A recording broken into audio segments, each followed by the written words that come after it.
¿Qué te tomaste esta mañana? Un cafecito, ¿no? Seguramente te hiciste un Nescafé y quizás le pusiste Coffee Mate, te echaste tu cerealito, en la comida usaste salsa Maggi, en la calle te dio sed y pues te compraste una botella de agua Santa María. En la noche a lo mejor te hiciste un Squeak o un chocolate abuelita. Si tienes mascota seguramente le diste Cat Chow o Dog Chow. Qué ricas las Dog Chow. Y pues así se te fue el día. Y sorprendentemente, la mayoría de productos que consumimos pertenecen a una misma empresa, Nestlé, una corporación gigantesca que forma parte de la vida de millones de mexicanos y sin darnos cuenta, Durante más de 150 años, Nestlé se ha convertido en un imperio de alimentos enorme. Tiene a su disposición cientos de marcas en un chingo de categorías, mamón. Café, agua embotellada, cereales, lácteos, chocolates, alimentos para mascotas, suplementos, y lo que te puedas imaginar que se pueda tragar. Esta empresa vende más de 1,000 millones de productos al día, pues está presente en más de 185 países. Es como si cada segundo se consumieran 11,500 productos Nestlé. Mira, llevan otros 11,000, otros 11,000, ¡ay, otros 11,000! Es un gigante. Y espero estés teniendo presente lo gigante y enorme que es, porque una vez lo tengas presente, la historia que te voy a contar va a ser más inquietante. Porque cuando una empresa es tan gigantesca como Nestlé, no sigue siendo una empresa como cualquier otra. Es una fuerza que influye en lo que quieras, en mercados enteros. Puede modificar hábitos de consumo como, cuando y donde quiera, moldear la industria a su manera y afectar la vida de millones de personas que ni siquiera se dan cuenta. Pueden agregar o quitar 1 gramo de azúcar a sus productos, solo 1 gramo de azúcar más, y no sabes el efecto enorme que esto va a tener en la salud de millones de personas. Es una empresa gigantesca. Y no creas que te voy a hablar de los peligrosos que son sus productos y que te voy a comentar lo perjudiciales que son para la salud. No voy a ser uno de esos. Hoy te voy a contar cómo Nestlé, una de las corporaciones más poderosas de la historia moderna y que todos consumimos diariamente, ha hecho una cantidad enorme de barrabasadas a lo largo de las décadas y cómo se ha salido con la suya una y otra vez. Boicots internacionales, demandas judiciales, acusaciones de explotación laboral, trabajo infantil, conflictos por recursos naturales y las prácticas poco éticas que tienen a día de hoy. Pueden pensar que, bueno, como es una empresa exitosa, quizá, solo quizá, un grupo de personas hicieron malas prácticas, ¿verdad? Pues no es el caso, ya que si bien todos sabemos que las empresas quieren dinero, una cosa es subir de precio un producto y otra completamente pasarse de pendejos. Pero antes, ¿cómo chingados Nestlé llegó a esto? Porque no fue de la noche a la mañana,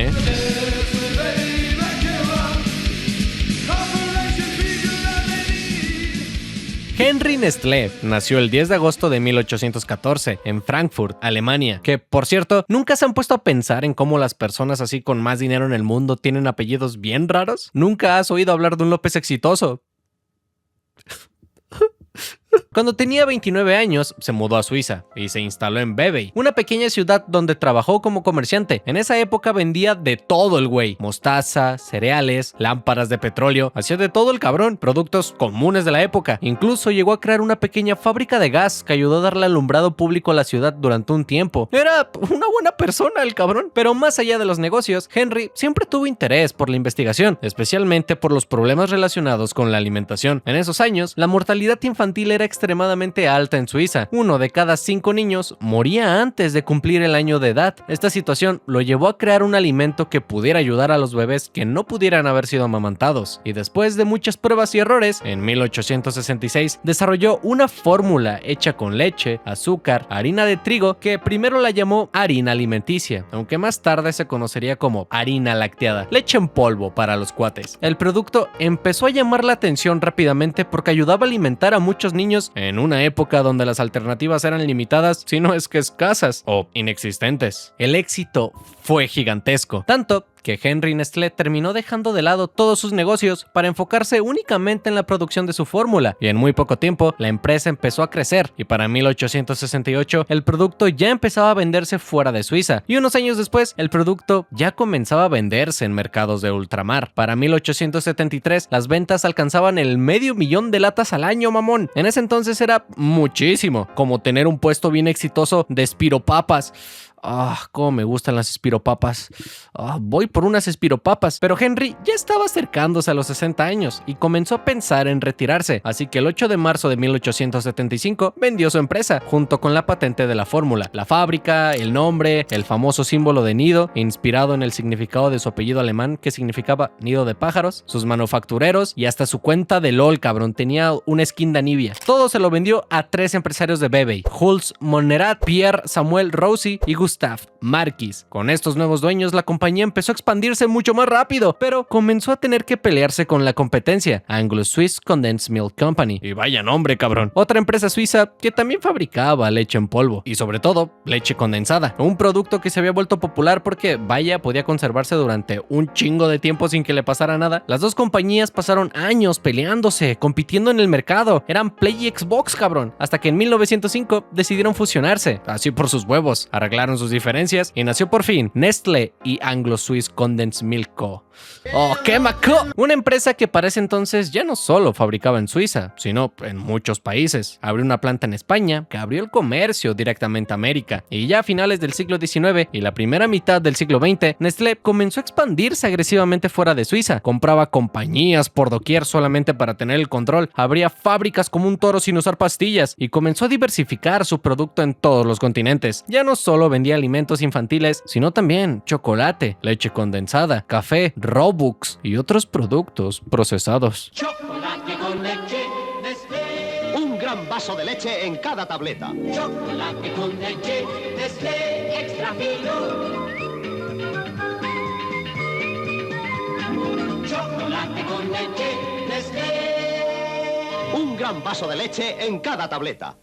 A mediados del siglo XX, Nestlé ya tenía presencia internacional. Ya estaba en Perú, en esa zona que parece Marte, y era vista ya en ese entonces como una empresa extremadamente poderosa dentro de la industria alimenticia. Y con el paso de los años, dejó de ser solamente una empresa de alimentos infantiles y se convirtió en una multinacional obsesionada con expandirse a cualquier parte del mundo. Y como en todas las empresas, mientras más crecían sus productos, más tenía la necesidad de encontrar nuevos consumidores. Y la fórmula para bebés terminó convirtiéndose en uno de sus negocios más rentables. A finales de los años 60 y principios de los 70, médicos y nutricionistas de todo el mundo comenzaron a notar algo raro. En varios países de Asia, África y América Latina aparecían cada vez más bebés con cuadros graves de desnutrición e infecciones relacionadas directamente con el uso de leche en polvo como sustituto a la lactancia materna. Lo preocupante no era solamente la pobreza o la desnutrición, porque esos problemas ya existían desde hace mucho tiempo. Ay, mi tierra del maíz. Lo que realmente llamó la atención fue que los casos comenzaron a aumentar exponencialmente en bebés recién nacidos que estaban siendo alimentados con precisamente esta fórmula infantil que era preparada en condiciones poco higiénicas. En muchos lugares, las familias no tenían acceso a agua potable, así que la fórmula terminaba mezclada con agua contaminada. Además, esterilizar correctamente los biberones era algo complicado para personas que apenas tenían los recursos necesarios. A eso, súmale otro problema enorme: el analfabetismo. Muchas madres no podían leer las instrucciones del producto, y para que la leche rindiera más tiempo, terminaban agregando mucha más agua de la recomendada. El resultado era que los bebés quedaban mal alimentados, sufrían infecciones o terminaban hospitalizados por deshidratación y desnutrición severa. Y aquí te puedes estar preguntando y diciendo: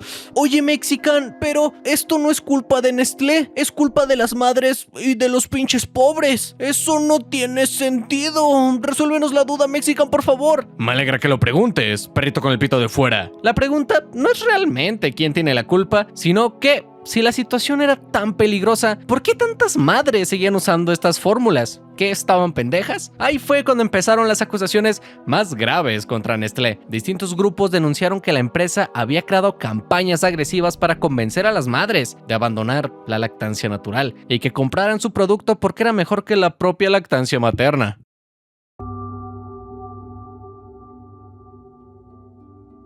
¿Qué tan lejos puede llegar una marca para promocionar un producto? No, en serio. ¿Qué tan lejos serán capaces de llegar no solamente para que más gente los conozca, sino para decirle a todo el mundo que es el mejor y que la competencia te la pela? ¿Harían una publicidad con el Mexican López? No lo creo, ese güey está demente. A lo largo de la historia, hemos visto a las empresas hacer de todo: regalar dinero, regalar juguetes, muestras gratis y mis favoritas, cuando las empresas atacaban a su competencia así bien mamones.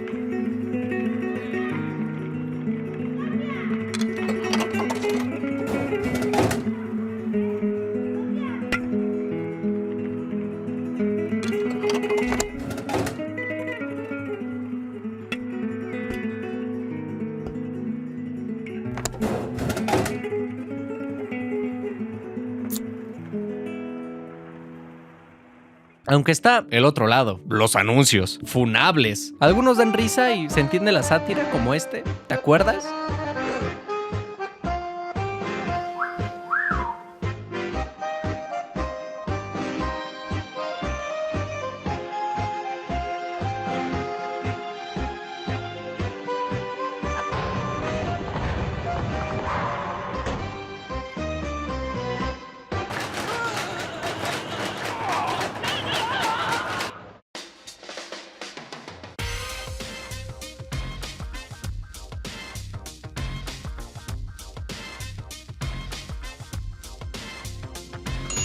Ay, ese pinche negrito. Pero otra vez, como en el caso de Nestlé, digamos que la mala intención se notaba a lo lejos. Esta es la historia de la campaña de marketing más asquerosa hecha por esta empresa. Como les mencioné antes, puso en riesgo la vida de miles de bebés en África y otros países en desarrollo. Uno de los grupos que los expuso fue la organización británica War on Want, que sacaron a la luz un reportaje llamado The Baby Killer. Hasta el nombre suena súper cabrón, pues ¿qué hicieron? Este libro denunciaba cómo grandes empresas de leche infantil, sobre todo Nestlé, promocionaban sus fórmulas para bebés de una manera asquerosa en países pobres de África, Asia y Latinoamérica, que por decirlo de una forma más amigable fue irresponsable. Según estas denuncias, la compañía enviaba representantes disfrazadas de enfermeras, no enfermeras que quisieran participar, no, mandaban trabajadoras fingiendo ser enfermeras a hospitales y maternidades para recomendar el uso de su leche en polvo. También se les acusó a la empresa de entregar muestras gratuitas del producto a las madres recién después del parto.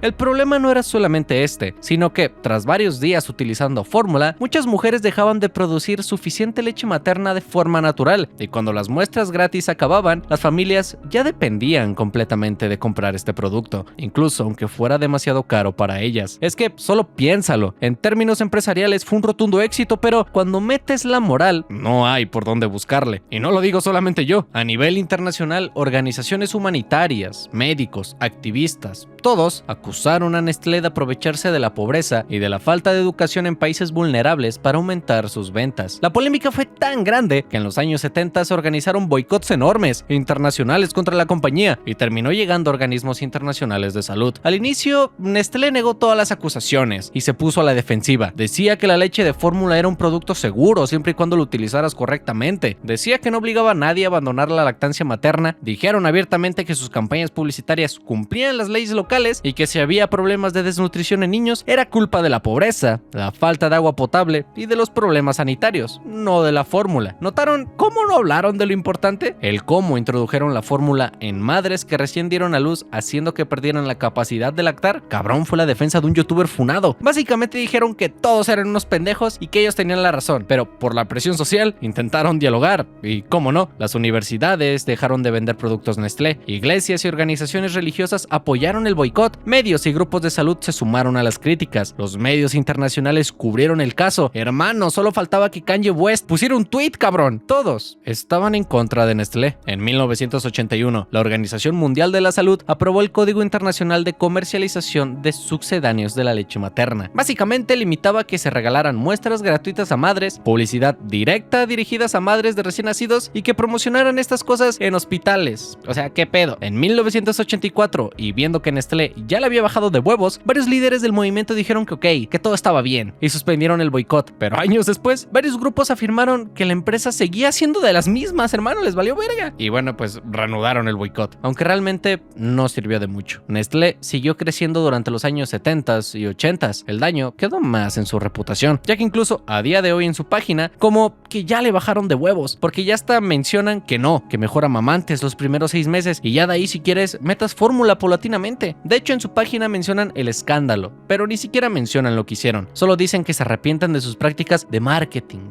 Ay, ¿cómo ves esos güeyes? El marketing de la época, cabrón. Pero, ¿de verdad creías que esta era la única polémica que Nestlé iba a tener?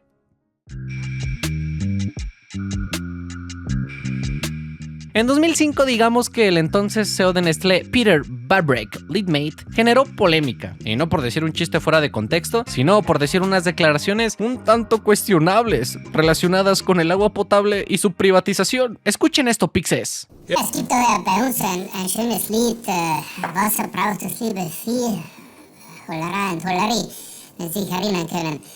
Also Wasser ist natürlich das Wichtigste Rohmaterial, das wir heute noch auf der Welt haben. Es geht darum, ob wir die normale Wasserversorgung der Bevölkerung privatisieren oder nicht. Und da gibt es zwei verschiedene Anschauungen.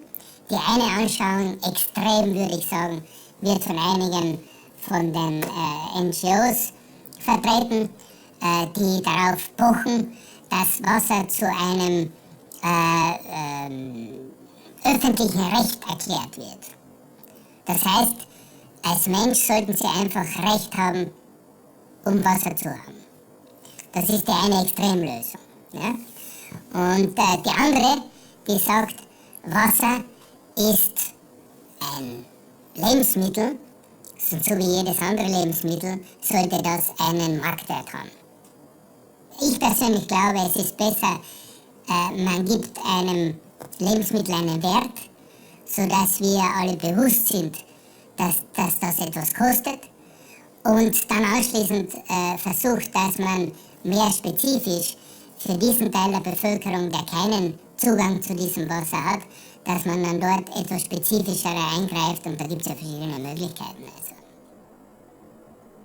Como ser humano, todos merecen el derecho de tener acceso al agua.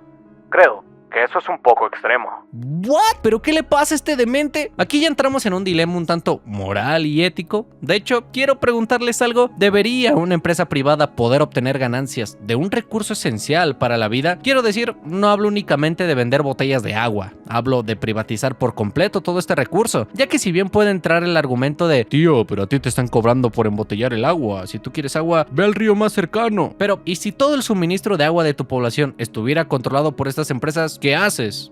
¿De dónde sacas el agua? No es novedad que al menos aquí en México el agua está fuertemente engatusada por Coca-Cola. Le tienen un culto enorme, sin contar que tienen concesiones dadas por el gobierno para poseer esta agua. Sin ir tan lejos, la planta de San Cristóbal de las Casas tiene permitido por el gobierno extraer más de 1.14 millones de litros de agua diarios, cabrón. Más de 416 millones de litros al año. Es una barbaridad. Quiero decir, a diferencia del chocolate o el café o los cereales, el agua no es un lujo, mucho menos un capricho o algo que podamos decidir no tomar. Es una de nuestras necesidades biológicas y durante décadas las mayores corporaciones del mundo construyeron negocios multimillonarios alrededor de ella. Ya no se trata de que te cobren por embotellarla y llevársela, se trata de que ya ni siquiera puedes ir a extraerla tú, porque las plantas ya tienen las concesiones para extraer todo el agua que tienen permitido extraer antes de que tú puedas ir a beber algo natural. Nestlé es una de estas empresas que se ha dedicado a privatizar el agua, a decir que no debería ser un derecho humano, que es muy extremista creer eso. Para entender esta controversia hay que comprender bien cómo funciona la industria del agua embotellada, porque aunque no lo crean, en Estados Unidos la gente cree que las empresas producen el agua, así que la craftean, güey, como si fuera chocolate, cabrón. La mayor parte del negocio consiste en obtener acceso a fuentes naturales de agua, extraerla, procesarla, embotellarla y venderla. Básicamente el producto no se fabrica, ya existe naturalmente. El verdadero problema viene de quién tiene el derecho de extraerlo, y aquí es donde comienzan estos problemas. A lo largo de los años, Nestlé obtuvo permisos para extraer enormes cantidades de agua subterránea de distintos acuíferos y manantiales alrededor del mundo. La más conocida aquí en México está en Santa Rita Tlahuapan, en Puebla, cerca del volcán Iztaccíhuatl. Yo tuve la oportunidad de ir al volcán y a sus alrededores, al Ésidor, ponen así fotos mías en el volcán, miren, esta me veo muy guapo. Fui a hacer senderismo y es normal que mientras caminas por la naturaleza veas estas enormes tuberías que transportan el agua de los manantiales hacia sus plantas. No solamente interrumpen el paso y ponen en riesgo a senderistas como yo, sino que si te estás deshidratando, cabrón, ni pedo, mamaste. No puedes ir a agarrar un poco de agua para hidratarte y llegar con bien. Tu única opción es comprar en los alrededores agua Santa María de Nestlé para mantenerte hidratado. Y tampoco quiero que me vean como el güey que le emputa que las empresas ganen dinero. Ese no es el problema. El problema es que Nestlé está privatizando y apropiándose agua gracias a la corrupción del gobierno. Y esto hace que estas zonas y comunidades alrededor del volcán Iztaccíhuatl estén constantemente en escasez de agua. No puedan lavar, no puedan bañarse, no puedan tomar, solamente pueden ver cómo se las quitan de sus propios acuíferos. Y ahora tengan presente lo que es un acuífero. Es una reserva natural de agua que se almacena bajo tierra y estos depósitos tardan años, décadas o siglos en recargarse completamente. Para estas comunidades cercanas, estas reservas representan su vida, no un negocio, su acceso al agua, su agricultura, su economía, su supervivencia, y por eso surgieron estos conflictos. En muchas regiones, grupos comunitarios denunciaban que pues se estaban pasando de verga, que la extracción industrial del agua estaba ejerciendo presión sobre ecosistemas locales y los recursos que supuestamente eran compartidos. Solo imagina que eres un residente de estas comunidades y quieres ir a tu pozo más cercano a obtener agua, pero cuando vas te das cuenta de que está vacío, de que el recurso natural ya no es tuyo, sino de una empresa. Ahora ya te quedaste sin bañarte. Solo pregúntate, ¿por qué una empresa puede extraer millones de litros de agua mientras las comunidades enfrentan preocupaciones constantes sobre cuándo van a tener ese recurso? Obviamente hubieron muchas protestas, sumando el discurso del CEO diciendo que el agua no debería ser un derecho humano. O sea, ¿qué pedo con este cabrón? Yo te quiero dejar una pregunta, porque este video no se trata de hablar de esto, sino más bien de evidenciar a Nestlé. ¿El agua es un derecho humano o debe tratarse como cualquier otro recurso comercial? Los leo, culones. Y quizás en un futuro saque un video al respecto. Pero volviendo con la postura del CEO, cuando una corporación obtiene beneficios económicos de un recurso vital, siempre existirá el riesgo de que los intereses comerciales entren en conflicto con las necesidades de las comunidades locales. Nestlé se volvió el símbolo de la privatización del agua. Solo imagínate pensar, ¿quién debería controlar los recursos naturales? O si se debe de controlar en un principio, ¿las comunidades, los gobiernos o las grandes empresas? El chiste es que, como en el punto pasado, Nestlé se hizo bien, pero bien pendejo. Rechazó las críticas y dijo que no, que ellos operan de manera legal bajo los permisos otorgados por las autoridades competentes. Ahí yo creo que tiene la culpa quien mata la vaca como quien jala la pata. Al final del día, si el gobierno se hace de la vista gorda por dinero, no puedes decir que están operando de manera legal. Hoy es el agua, mañana a lo mejor personas que no te gustan, críticos. ¿Dónde pones el límite? ¿Hasta que el gobierno te lo permita? Nestlé siempre ha dicho que apoya la gestión sostenible de los recursos hídricos y que realiza estudios para evitar impactos negativos sobre los ecosistemas o las comunidades. Y dice que no solamente es por ellos, que también es culpa del cambio climático, la agricultura, el crecimiento poblacional. Pero cuando un acuífero capaz de darte 400 millones de litros de agua al año se acaba de la noche a la mañana, no puedes echarle la culpa a las comunidades que habitan. Y esto no es únicamente en México, En Pakistán surgió algo similar. Nestlé extrae cantidades enormes de agua subterránea y las vendía embotellada mientras las comunidades sufrían escasez. Lo mismo en Estados Unidos. No importa dónde vieras, Nestlé provocaba una escasez de agua enorme gracias a toda la que extraían. En California, de hecho, hubo muchas sequías y las personas no podían tomar el agua que querían, pero Nestlé podía seguir operando con normalidad.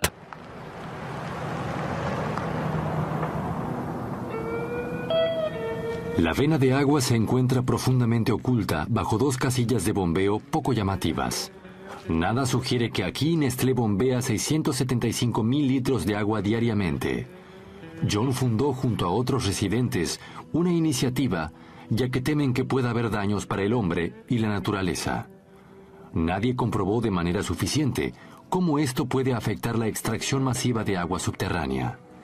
Ya después de todo el desmadrito, el CEO dijo que sus palabras fueron malinterpretadas y que los que criticaban la empresa eran jodedores que solo querían su fama. Se hicieron pendejos, pues. Y si tú crees que esto no es suficiente, no te preocupes, porque cuando una empresa se encuentra en el centro del debate de ser mala durante décadas, la verdad es que salen muchos trapos sucios. La polémica del agua, de la fórmula para bebé. ¿Cuál sería el siguiente gran escándalo de Nestlé? Si hasta el momento ninguna de estas acusaciones te parecen graves, hablemos de cómo Nestlé utiliza niños para trabajar en la producción del chocolate. A la verga, ya me estoy metiendo en la boca del lobo, ya me pasé de verga, ¿no? Ya no salgo vivo antes de llegar al 1,000,000 pixes. ¡Ayúdenme! Para la mayoría de personas, el chocolate es bonito. Lo asociamos con momentos felices, un cumpleaños, un gustito después de un largo día, regalos, vacaciones, celebraciones, ponerlo en los sobacos y... Y vaya, el chocolate es difícil de producir. Hay una cadena de producción enorme que comienza en África Occidental, más precisamente en la Costa de Marfil y Ghana, dos países que producen cantidades abismales de cacao a nivel mundial. El chocolate que comemos aquí en México, en Nueva York, en Londres, en Japón, viene de esa región. Y si bien puedes pensar, oye, qué chido, Nestlé es Mr. Worldwide y lleva chocolate a África, a todas partes del mundo, qué buenos son. La cosa está en que no es tan sencillo. Muchas organizaciones, periodistas e investigadores han documentado la existencia de trabajo infantil dentro de la industria cacautera. Algunos menores realizan tareas agrícolas ligeras junto a sus familias. Llevan el cacao, lo plantan, le dan agua a sus padres. Pero la cosa viene en los casos extremos y preocupantes. Niños transportando cargas pesadas, utilizando herramientas peligrosas, trabajando jornadas largas bajo temperaturas extremas y en algunos casos viviendo en condiciones que organizaciones de derechos humanos consideran inaceptables. Y digo organizaciones de derechos humanos para no decir que está ojete que un niño niño de 8 años trabaje 18 horas seguidas, güey. Y no se trata de que la industria del cacao sea así, y ni modo, no hay de otra. Es que si hay mano de obra calificada, certificada, donde no se explotan a menores de edad, la cosa está en que es mucho más caro pagar por un trabajo donde no hay explotación que uno donde sí, pinches tacaños. Tampoco es que la diferencia sea tan grande. Al año en una producción con trabajo infantil se pueden gastar fácil unos $15,000, pero en una producción regulada sube fácilmente a $25,000. Estamos hablando de solamente $10,000 de diferencia para una empresa multimillonaria. Es impensable. Obviamente exigieron reformas las organizaciones de derechos humanos, tuvieron demandas. Varios ex trabajadores infantiles originarios de África Occidental presentaron acciones legales. Se asesoraron, cabrón. Yo ya me asesoré. Esa mamada que ya me asesoré. ¿Qué pedo con esa palabra? Las empresas rechazaron las acusaciones y dijeron que ellos no eran responsables de los abusos cometidos por terceros, que ellos solo compraban el cacao. O sea, sí, compraban el cacao más barato con un tercero sin regular, pero no podían suponer que era más barato por algo. A lo mejor eran amables, güey. O sea, por eso daban el cacao barato, eran amables. Pobres empresas multimillonarias y malvados africanos que solo quieren ver caer a Nestlé. Al final, el tribunal falló a favor de las compañías demandadas. O sea que básicamente Nestlé ganó. Este fallo no significó que la corte declarara inexistentes los problemas. Si estaban ahí, no eran una mamada. Yo les quiero preguntar, ¿puede una empresa multimillonaria desatenderse de lo que ocurre dentro de su cadena de suministro? ¿O están ciegos o son pendejos?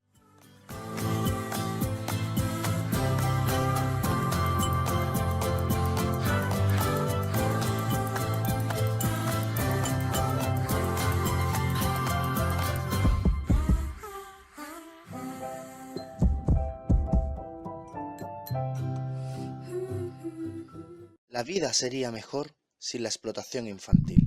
Di no a Nestlé.